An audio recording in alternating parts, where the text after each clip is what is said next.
حسن بن صباح نامی ایک شخص تھا جو مصر کا رہنے والا تھا۔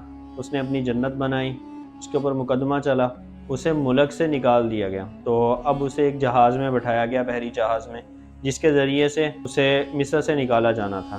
تو جب دوران سفر سمندر میں طوفان آ گیا، شدید بارش شروع ہو گئی، تو سب لوگ پریشان حال تھے۔ تو دیکھا گیا حسن بن صباح بڑے اطمینان سے بیٹھا ہے۔ ایک آدمی اس کے پاس گیا اور اس سے پوچھا کہ بھائی تجھے ڈر نہیں لگ رہا، یہ صورتحال ساری بنی ہوئی ہے؟ تو اس نے کہا یہ ابھی طوفان رک جائے گا، بارش ختم ہو جائے گی، ہم بچ نکلیں گے۔ تو ایسا ہی ہوا، کچھ دیر بعد بارش بھی رک گئی، طوفان بھی رک گیا، اور وہ سب زندہ سلامت بچ گئے۔ جب سب لوگوں کو اس بات کا پتہ چلا تو انہوں نے جا کے حسن بن صباح سے پوچھا کہ آپ نے اتنی اچھی پیشن گوئی کیسے کی؟ اس نے کہا میں نے تو تکا لگایا تھا، اگر تو ٹھیک ہو گیا تو سب اسے معجزے کا نام دے دیں گے اور میری واہواہی ہو جائے گی، شہرت ہو جائے گی، اور اگر نہ لگا تو سبھی مر جائیں گے، سبھی بھول جائیں گے، کسی کو اس بات کا علم نہیں ہوگا، سب بھول جائیں گے اس بات کو، اور کوئی میری اس بات کو جھوٹا قرار دینے کے لیے کوئی بچے گا ہی نہیں۔